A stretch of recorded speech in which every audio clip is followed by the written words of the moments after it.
Welcome to Creating Yourself podcast. I'm your host, Paige. This is an inspirational podcast where guests come on and share their real life stories. They discuss their struggles, hardships, and traumas. They also discuss how those encounters have helped them change, grow, and the healing process they've experienced. They share where they are today in hopes of helping someone else who could be going through the same or similar situations. So join me as we inspire others weekly to become the best versions of themselves.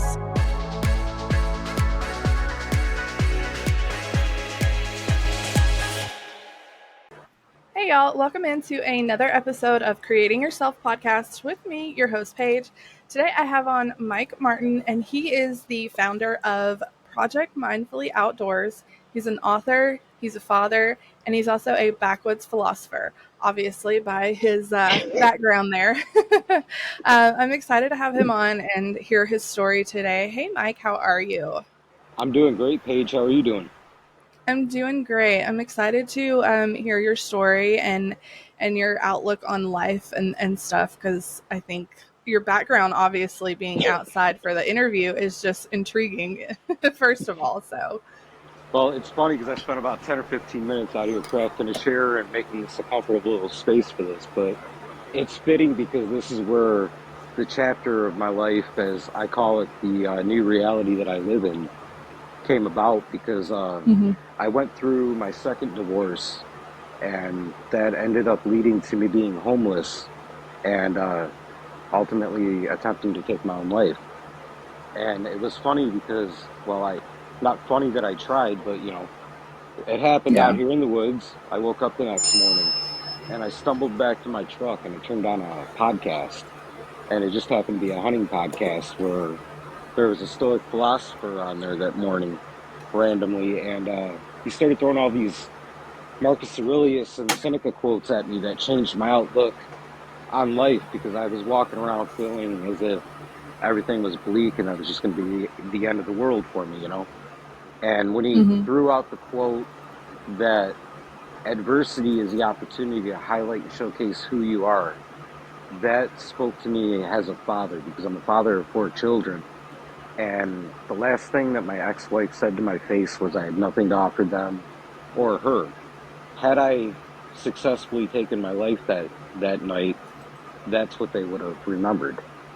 But when I heard that quote, it hit me that, if I can get back on my feet and put my life back together, I could teach them and show them so much more about facing adversity in life. And that was what I committed to do. Now, the backwoods philosophy part and the other additional things that have kind of spun from that, being a wilderness meditation guide, all happened by almost happenstance, because as I started to obviously dive deeper into meditation and Stoic philosophy, I got into talk therapy. And one of those sessions, my therapist brought up the idea of meditation. And I was like, that's completely foreign, completely stupid to me, because I'm not going to shave my head. I'm not going to sit and go, and, I'm not going to turn on the 80s chant CDs or nothing. But then I went around back and I picked up my crossbow and I thought about the process of shooting and how it was actually everything that she just described meditation to be for the last hour. And I put that down. And after I got done shooting, I sat on the lane and I just kind of sat with that practice, and I realized it could really do a whole lot to help me get myself back in order and, overcome my anxiety and my depression and the things that really made me caused me to make a lot of bad decisions in life. And as I started to do that, I'm like, dude, I'm not going to do this, in front of people or around, just the regular pitfalls of life. So I was like, let me go to the safest place in the world that I know, and that being out here in the wilderness.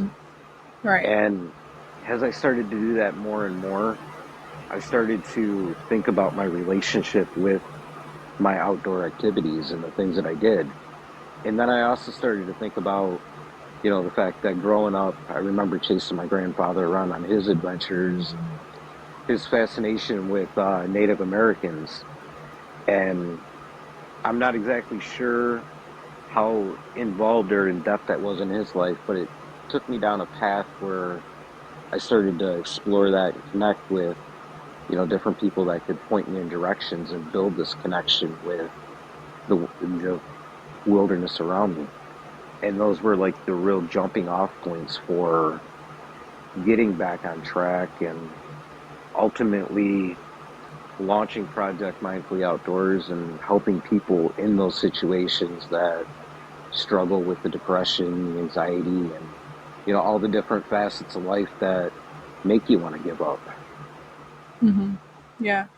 I think it's really important too. And this isn't going to come out in June, but we're recording it in June, which is Men's Mental Health Month. And I think it's really important that I feel like there's so many more men nowadays that are stepping up and speaking out about men's mental health awareness and talking about things like this because it's so, I feel like I'm sure you're similar or you're close in age to me. I'm 36.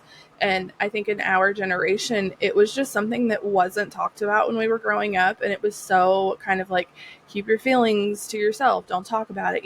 Be a man, keep, toughen up and don't cry and all those kind of things. And I think that really hurt our generation in so many ways because it just is something that, has kept men from really being available to talk about their emotions and their feelings, and it's caused a lot of issues not only for men but for our generation as a whole. Like, we as women in relationships suffer too because when men are going through things, it's like they won't talk to us about them, and then we feel as though like we're not enough, we're not able to be enough for them to talk to.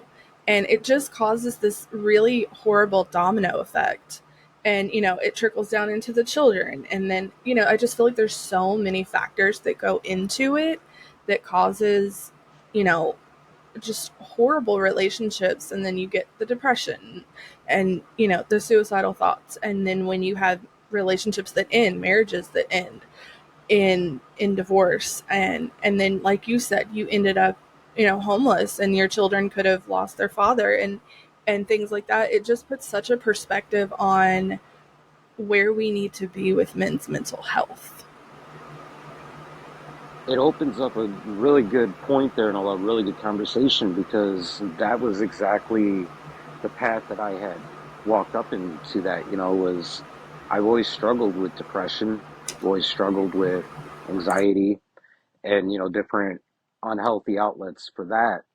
And that was what I had learned growing up was, we just don't talk about it. We wear a mask. And that's what I developed. And that was ultimately the downfall of that, what I call my old reality, because to me, being able to learn the vocabulary to express not only those feelings, but, the way that I interpretate the world now, it really does feel like it's a whole different way of life. And in order to get there, though, it takes a lot of not only practice, a lot of vulnerability, a lot of the things that we were taught not to rely on. We were taught just to suck it up, put your head down, and push through it, it'll go away. But a lot of that time that comes out in anger, that comes out in, unhealthy expressions. And looking back, I can see, especially in my practices of being a father, since I'm a father 4 times over, I feel looking back with my oldest two, I probably did a lot of things the wrong way that, knowing what I know now, appear that way. But yet, in my head then, it was kind of the vocabulary that I had. And as you progress through life and you learn these things, you start to reevaluate. And if you're willing to open up and just explore new ideas, you build that vocabulary that it not only helps you personally, but the overall picture. Yeah, the big picture. I think that's what a lot of Unfortunately, it's what a lot of men miss the mark on, is the big picture. It's like you can hold in those feelings and those emotions like all day long and think that it's helping you, but it's really hurting the big picture. It's hurting everyone else in your life, and I know that can sound like selfish, but it's like you're hurting, your family, your mom, your dad, your brothers, your sisters, your girlfriend, wife, boyfriend, whatever it could be, children, you're hurting all the other ones. That it's like, if you would open up and talk about what you're going through, you would realize just how much those people can help you and are willing to help you. And I think that's what a lot of men, they feel like it's a burden on others. And I feel like women nowadays have such a huge available amount of resources to talk to other people. And we feel safe talking to other people about our feelings and emotions. And I don't feel like men have they don't have as big of a community to talk to other men about their feelings and what they're going through. I think if they just realized how big of a community there actually is out there, and I think having these types of podcasts and conversations is such an important thing, because it allows them to realize there is this huge community out there. You just have to find it. And knowing that there is a safe space to talk about things like this is so important. That's actually pretty much what founded Project Mindfully Outdoors, really, because being obviously part of the outdoor community, we we tend to shy away from those tough conversations when it comes to our mental health or our feelings because of fear. And that Mm-hmm. really transitions into, every aspect of life. A lot of men won't talk about it because we're afraid of how we're going to be perceived.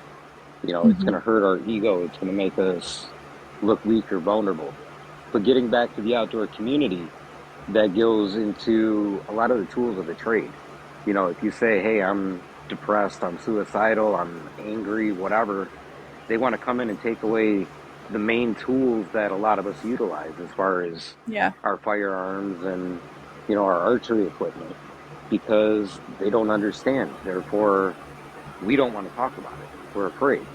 And I had gotten, in the early days of it, I'd gotten a hunting sponsorship, and part of it was we had to have a social media, presence.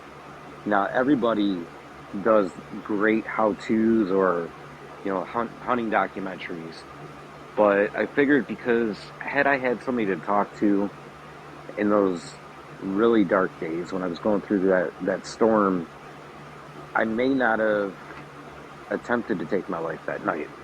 So I wanted Mm-hmm. to open that conversation, and that was what I utilized, ultimately Project Mindfully Outdoors to do in those days, and then started kind of working in the tools that I was picking up and exposing, hey, this stuff is actually healthy and it doesn't make you any less of a man because you sit down and you just sit with your thoughts and essentially you meditate. You're doing it anyway. You're just Yeah. not acknowledging it. Mm-hmm. And having that safe place to go inward with the isolation and just examine your thoughts, it's a really good place. It's a really good jumping off point for somebody that is struggling and, considering that they want to start one of those conversations and actually work through things instead of just hiding behind a mask. Yeah. Yeah. I had another person on recently, and on one of my, I think it was on my other podcast that I do with my friend. We have two guys that come on with us once a month, and we talk about anything and everything. And we did an episode in April, that was just about mental health in general, because April's Mental Health Awareness Month. So we did kind of like women's mental health versus men's mental health and kind of how that works, just to have the different perspectives. And one thing that he said that really has kind of stuck with me for men's mental health was, if you're having an issue with your vehicle, or, your dishwasher not working properly for men, you're always going to call your buddies to come over and be like, hey, I can't figure this out. come over and help. Can you help me figure it out?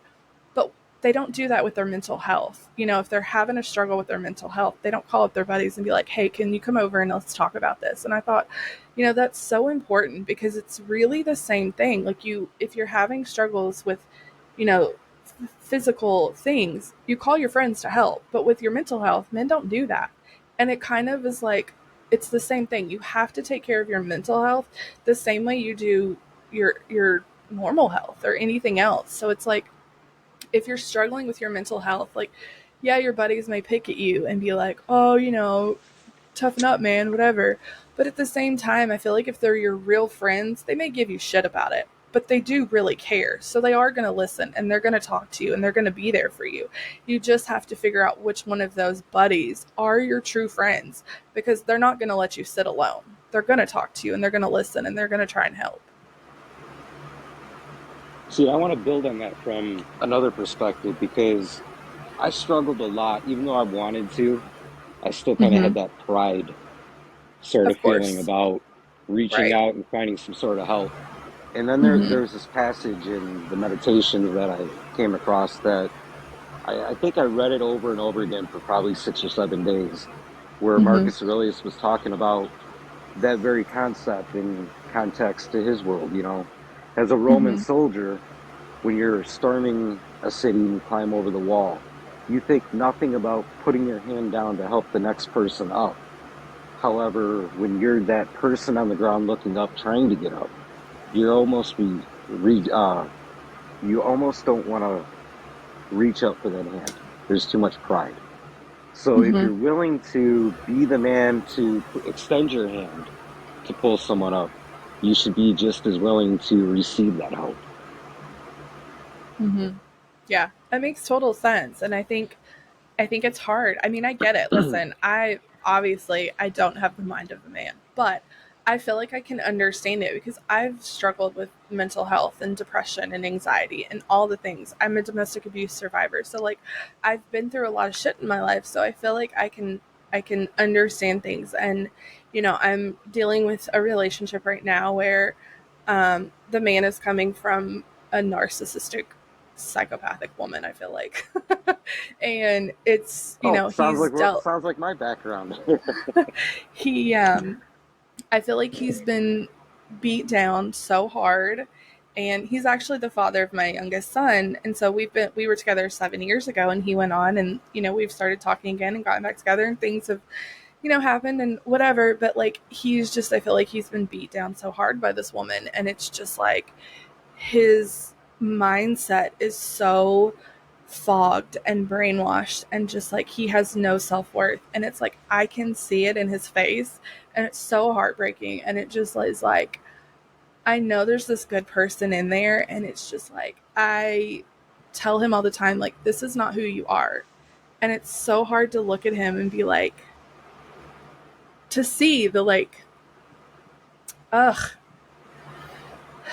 to see the self-worth not there because of her. And it's like, I know he needs to talk to somebody, but he won't. And that's so hard. See, I love the fact that you went that angle because I walked through that exact trail.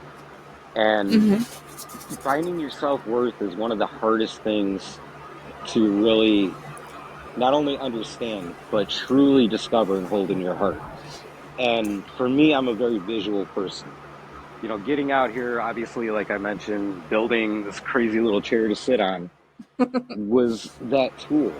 And this is Mm-hmm. one of the things that when I get out and I bring people out on a trail that I really love is I get to show them the bushcrafting skills like this. Mm-hmm. And as they start to do them, they realize that skill that I just learned building a chair. It doesn't matter what somebody says to me. It doesn't matter what somebody does to me. Right. I had that skill and that ability within. And it really starts to foster that self-worth because when it comes back, and it will come back over time, it just takes patience to Mm-hmm. get there. Yeah. But when it comes back, it becomes so much greater and so much stronger that nothing somebody says will truly take it away from you. You understand and you learn that self-worth is based off a decision. that you're going to give yourself. And as you walk the path of recovering and discovering it, you start to build bullet points on the resume that nobody can go back and hit that delete button on. And Mm-hmm. that's where that concrete self-worth comes from. And holding the course, I have to commend you for holding the course with him, because when he gets to that step, it brings out, just like I say it all the time, a new reality, a new way of life, and it's so much more beautiful. The palette that you're painting the world around you with is so much brighter. Yeah. Yeah, it's hard because like you just see that like this person is, and the thing is like when he's around me and we're together, like he laughs and he smiles and like it's just he's such a different person than he was 7 years ago when we were together, because our relationship wasn't like amazing. We weren't the best for each other 7, 8, 9 years ago. But now it's just totally different. Like the genuine like happiness I feel like I see in him when we are together now is so different. And so like I feel that it's very real and very genuine. But when he talks about himself or certain things that happened between them, I just see his self-worth, just like his whole demeanor changes. And it's really hard to see. But I've done so much healing and like self worth work on myself over the last 5.5 years since I got out of my domestic abuse situation, that it's like I'm really trying to like give him the tools that I've learned and use to like rebuild myself. It's hard, but like I'm like I know he will get there eventually. It's just going to take time because they were together almost 6.5, almost 7 years. So it's like this woman did a number, and it's just like, eh. See, and that's where I came from. And for me, it was kind of the opposite. For We were married for close to 10 years, and I was on the receiving end of all that. And about 5 years, I kind of shunned the idea of a relationship or anything else based on I had no Mhm. self-worth. And I've been in a successful relationship for just about a year now. And, obviously I walked into that with a lot of the same concerns still within myself, because you can only go so far on your own. And Mhm. for the bulk of this relationship, I've heard nothing but, the positive reinforcements and all the tools like that. And, while you're receptive to it, you roll your eyes because those old instincts come out. And then Right. you get to a point where you realize, yeah, I'm invested in this relationship, and so is she. But in reality, considering where I came from, it's pretty clear that she has no other motive behind what she's doing than that's just sincere and authentic based off of what she sees. Mhm. And it's a hard thing to really grasp and understand when you're still trying to discover that self-worth, but when you get to that level, it's almost like the materials to build a bridge to finally step into accepting it. Mhm. Yeah. It's and like I said, I know it's going to take time, but it's just knowing what he has, and I don't even know everything he's been through with her, because I mean, it's still so new, but it's Right. been a struggle. I think for me, a big part of getting through that phase and letting a lot of that go was the idea that, you know, Seneca wrote a lot about death and life, and how once you live a day, it's no longer yours. Death has already taken that day from you. Mhm.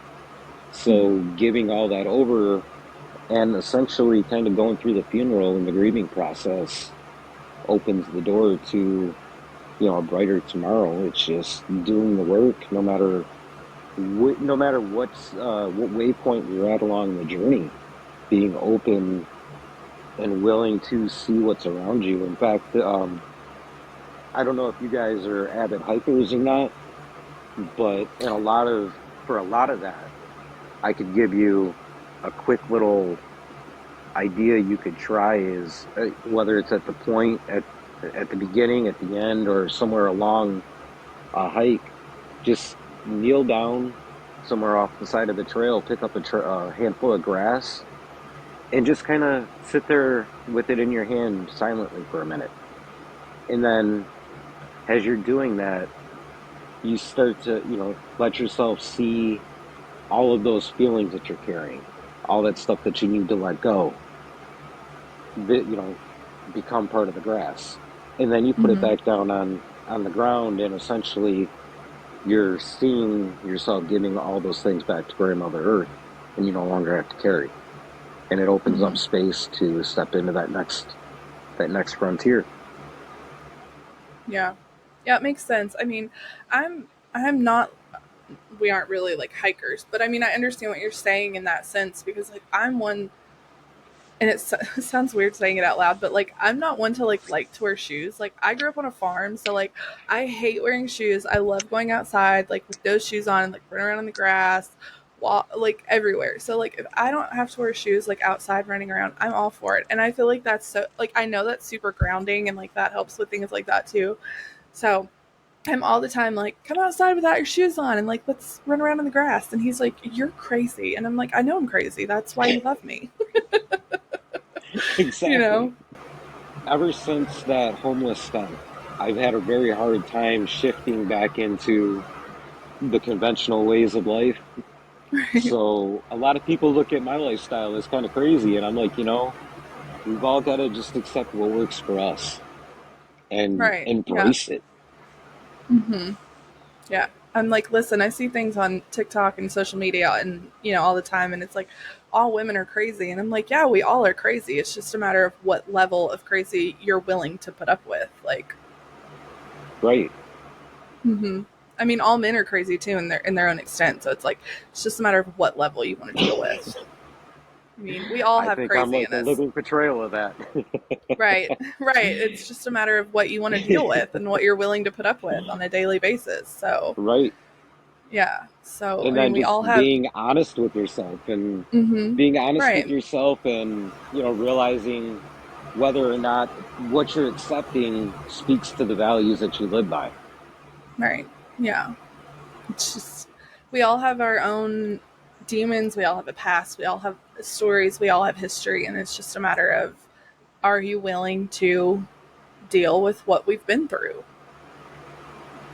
Exactly. I mean, I remember as a kid hiking with my grandfather all the time, and he would stop periodically. We'd look back at the trail already behind us, and he'd ask me if I could find my way back. And of course, just follow the trail back. But then I'd look Hmm. at him and I go, grandfather, why are you asking me a question like that? Well, in reality, the way it applies to life is if you don't know where you're coming from and you don't honor where you've been, then, going forward, you're not gonna you're not gonna appreciate. Hmm. And in the moment where you're standing, you're not going to see all the little tools that are around you that you can utilize to, build a better moment within the moment you're living, as well as go forward and build that beautiful future with whoever it may be, whether there's somebody involved in it or you're just building it for yourself. Hmm. Yeah. Yeah, So I you agree. really I should mean, never run from your past. yeah. I kind of figured it took me a long time to figure that out once I got out of my situation. It took a lot of therapy and a lot of healing and it finally took me being like, this is what I've been through and I'm just going to put it all out there. And if you don't like what I've been through and you don't like who I am, then I don't really need you in my life. And if you can't accept me for who I am and what I've been through, then okay, cool, bye, like next. And I finally learned to just kind of accept that. And it's been really hard. And like, I've lost some really close friends that I thought would be in my life forever. And, I've even kind of had to accept that some close family friends have not accepted and chosen to be supportive like I thought they would. But it's like, all right, it is what it is. I can't let it bother me. because what I've been through has made me who I am. And if you can't accept that and you can't love me for what I've been through and who I am because of that, then I don't need you. I think that's one of the hardest things that we struggle with, though, is Yeah, it is. a willingness to let people go. We all settle for something that may not be healthy just because it's a body, just because it's somebody to talk to. And when you get to a point in life and you've made the same decision over and over again, and finally you look in that rearview mirror and you start to see not only the lines on your face as far as where you've been and aged and everything, but you see the lines that are on your heart and on your soul. All those scars, they've made you who you are. They've showed you the strength to be able to live without those things that are going to harm you in the long run. And just being able to really honor that, I think, is really Mm-hmm. where you start to discover the confidence to say, hey, I probably shouldn't be around that person. I should probably just let that person out of my life and I'm going to be okay. Yeah. Yeah, it's hard. It is. I always say, like, the depression is really hard and it's really difficult, but the healing is harder. But once you get through, like, once you do so much of the beginning healing work, it's so rewarding, like, in the end. The depression may be hard, the healing is harder, but the reward from the healing is what's truly amazing. It is. And then you look at it when you're standing there at that point where you start to feel the reward of it. You look back and you go, man, I had some pretty fun experiences along that healing journey. Mm-hmm. And Yeah. you may not feel it at the time. It may be difficult, but you're going to look back and realize it makes you a lot stronger because you did it. Yeah. Right. Yeah, I would have never. I mean, if you would have asked me 3 years ago if this is where I would be sitting doing something like this, I would have been absolutely not. Hell no.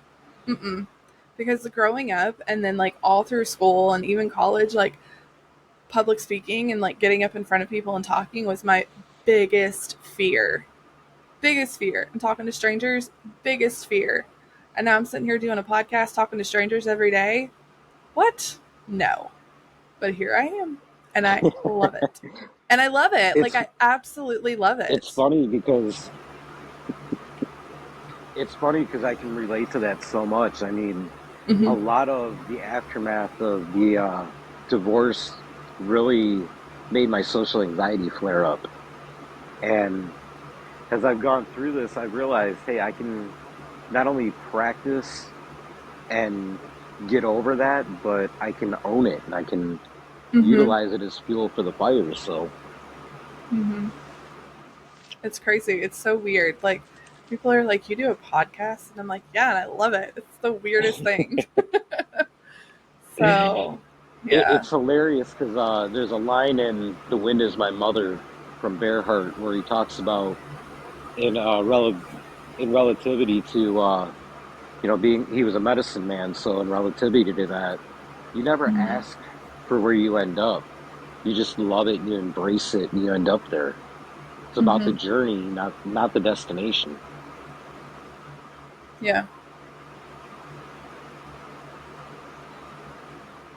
Yeah. I think it's cool how, you I talk to people so, like, literally every day and hear their stories, and I think it's really cool how so many people have gone through these really traumatic experiences and these struggles and things, and it seems that they all lead back to, 9 times out of 10 it leads to them creating their own businesses, helping other people. And I think that says a lot about who we are as, like, trauma survivors and abuse survivors and things like that, because we have the biggest hearts out of most people, and it's like we take our trauma and we turn it into something to help others, not even for ourselves, but just because we want to make sure that nobody else or as many as little people possible go through the same thing that we've been through. See, that's exactly how my journey started, my inspiration for that. And along the way with my in the early days of my podcast, I met a guy who became a good friend of mine. He unfortunately recently passed away from cancer. But when he found out that he had cancer, along with a few other things going on in his life, his girlfriend at the time had asked him for his birthday what he wanted, for his birthday, and he just wanted everybody to be happy for a day and get along. And out of that, he started actually, really trying to push that message. He walked all the way Mm-hmm. from Fort Lauderdale, Florida, up to New York City without anything in his pocket. He just kind of went. And for a lot of us, I really relate to this story because, and I'm sure you can too, it's scary when we go out and we try to do these things based off of Mm-hmm. our traumas and our experiences as we heal. And we don't know where the answers come from. But along that journey for him, every step of the way, without anything more than he could put in a shopping cart, essentially, everybody stopped and gave him something to help out, to help him Mm-hmm. complete his mission. And the way that ties into life, whether you're doing this sort of thing or, just dealing with the hustle and bustle of life, is taking a second to understand that the journey you're on, if you walk the steps, the world will provide. The answers will Mm-hmm. come to you. You've just got to trust in the journey. Yeah. Yeah, 100%. And I feel like, the more that I do this, the more passion I have for it, and the more I find myself wanting to help as many people as I can. And it's not even because I want, like, for my own, like, self gratification, it's because I want more people to understand and know that they're not alone. And, like, I can get the message out to, like, you aren't alone.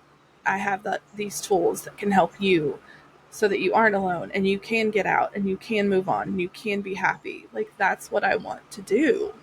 And it's not even for myself, it's for them. And it's given me a lot more sympathy and empathy for just everyday life and people that I come across in my everyday life or that I see on social media. Like, you see videos on social media where in the comments people are being, like, super mean about a video or a picture or whatever. And I feel like when I see these, like, horrible comments, I just get in there and I post an upliftive or a positive comment because there's so many negative ones. And it's just like, I didn't used to do that, not because that's not who I am, but because I was just like, well, it's not really my problem. I don't, like, that doesn't concern me. And now it's like I have this sympathy or empathy for these people to be like, you know what? My comment could make their day better. And I'm going to do that because I would want someone to do that for me. I think that's actually what a lot of this has taught me as well is, you do have an impact on the world. Each one of Mm-hmm. us, and actually a couple weeks ago, I got to spend some time with a firekeeper who, listening to him tell stories and everything. At the end of it, he talked about the perception that we all get from listening to somebody's story. And it hit me so hard thinking about the fact that I've gone through this wild, crazy, mostly self fueled, trauma filled journey. And I've gotten back on my feet and I found a new way of life. And as my cup filled up and began to overflow, I love sharing it with people. I love just knowing that it's out there because it was something so random like that that saved my life. Mm-hmm. And it doesn't matter if you're, like I said before, it doesn't matter if you're a podcaster, you're, an influencer, whatever. You have these same impacts on everybody around you.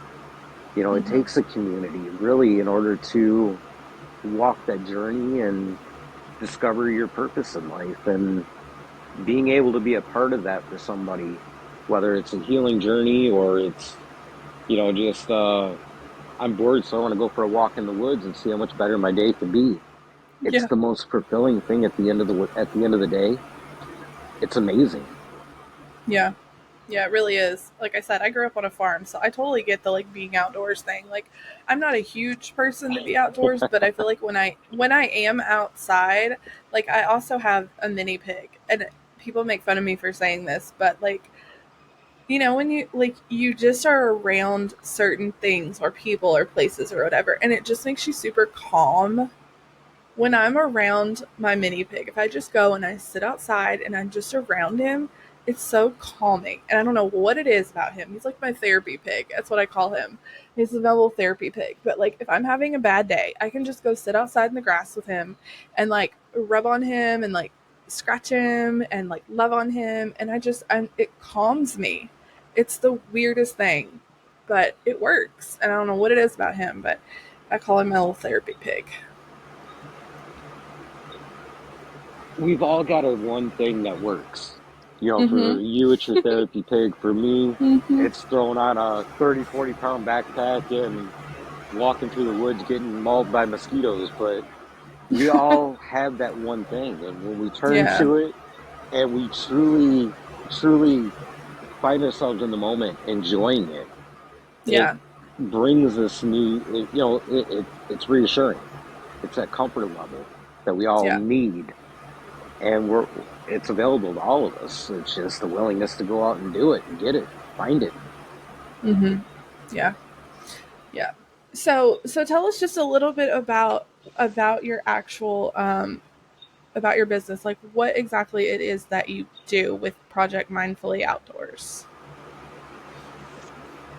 Man, there are so many facets to that. Now I'm half confused half the time. But it originally it started out as a writing thing, as I got the hunting sponsorship. And then Mm-hmm. from there, I was like, I want a podcast.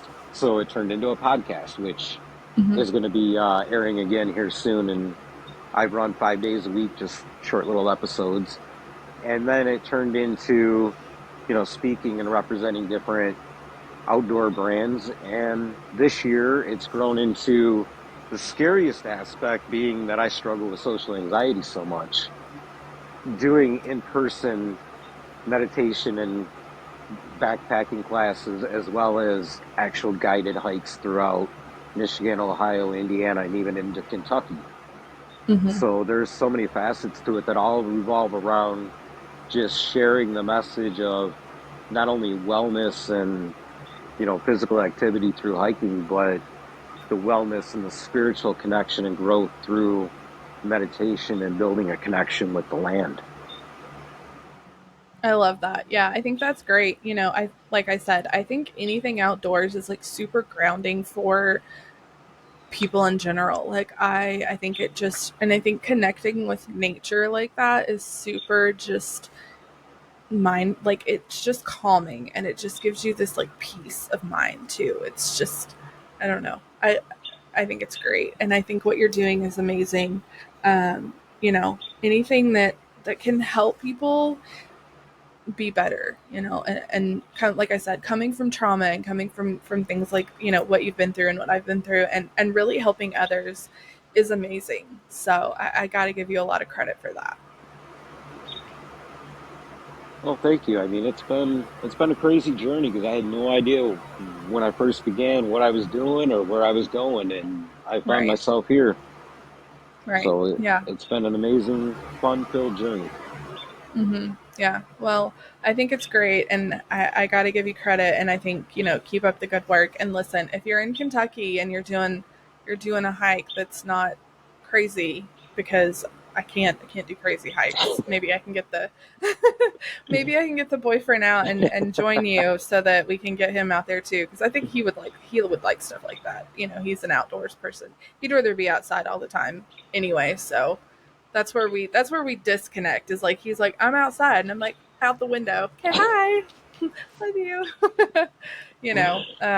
But I think it's great what you're doing, and talking about mental health and those kind of things is always a plus for especially men's mental health, because I don't know, for some reason here lately that's where my passion is kind of leaning towards, helping with men's mental health, just because I think it's so underrated and not talked about enough. And obviously I don't know how it feels and going through it like that, but just getting the word out about talking about it more seems to be really on my mind a lot lately. It's funny because through this whole like thing, I think when I first started, I was like, I'll use this little branch here that I know, and that being the outdoors, and I'm gonna go out and do all these crazy adventures and whatever. And then I'm like, well, I'm gonna cater to the outdoor community. And then it went from through the podcast, it became more talking to people that don't really have the experience in the outdoors but are curious about it. And it's all revolved Mm-hmm. around mental health, which has Yeah. been very interesting. Mm-hmm. Yeah. Yeah. I think it's great. I think the more we talk about it, I think the better it's going to get. And I think for our generation, that is the best thing that we can do is just talk about it. I think as we start to have these conversations, it really builds a good platform for the next generation. Mm-hmm. And I think it'll leave them in a much better place because they'll have better Yeah. tools than we had to start with. Yeah. I think we are creating the tools for the next generations, honestly. Because we didn't have any. Like, we are literally creating the tools for the next generation. Exactly. Mm-hmm. Yeah, and I'm raising two boys. I don't know what you said. You had four kids. I'm raising two boys, and I think mental health in my household is talked about a lot. And I'm always telling them, I don't care what it is. You can come to me. You can talk to me. Don't be afraid. Like, even if it is super uncomfortable, like, we will get through it, we will talk about it, and we will figure it out. But do not ever be afraid to come to me and talk to me about it. And if it's not me, go to like my mom, my dad, like teacher, like somebody. Find somebody to talk to about what you're going through, because I do not ever want you guys to have to feel like you can't talk to somebody and that you're not wanted on this earth, because that is just not true. And so it's something that we talk about on a weekly basis multiple times in my house, because I don't ever want them to feel like they can't talk about it. I think one of the most important things that I do as a father is I open up the door for the fact that every day that we're here, it's a celebration. No matter how bad the day is, you still get to be here. You still get to be alive and experience it. Mm-hmm. So there's always something to celebrate, but there are difficult conversations that can be had through that celebration. And as we have those conversations, the overall goal is never to place judgment. The overall goal is to help you work the muscles that strengthen your ability to craft and write the story that you choose you want to live. Yeah, yeah, totally agree. I mean, it's something that we talk about all the time, because I think as a mom of boys, that is my biggest fear is the suicidal thoughts and the ideations, and in this Yeah, day and age, it's one of my biggest fears as a mom of boy. So I'm like, I can't. We don't go there. We talk about shit in this house. exactly. hmm Yeah. So, I feel Being like, willing to have those conversations, though, yeah, yeah. but being willing to have those conversations is kind of like it's something you've really got to set an intention and hold that hmm intention in order to Yeah. really truly achieve a successful outcome. hmm Yeah. Yep. Well, listen, Mike, I have loved having you on. I've loved this conversation. Tell everybody where they can find you if they want to get in contact with you. So the best way to find me is through projectmindfulloutdoors.co. That's my website, my base camp. But there's also the podcast, Project Mindfully Outdoors, which airs everywhere you can find one. And then on social media, I'm Mike Martin. And on TikTok, you can also find me at Project Mike Martin. Gotcha. Awesome. And I'll link all that in the bio of the episode, so they can find you there as well. I've enjoyed having this conversation with you. I've enjoyed having you on. I really appreciate it. Absolutely. Thanks for celebrating not only my journey, my work, my sweet little chair here, and just having a great conversation. Thank you. Yep, thank you.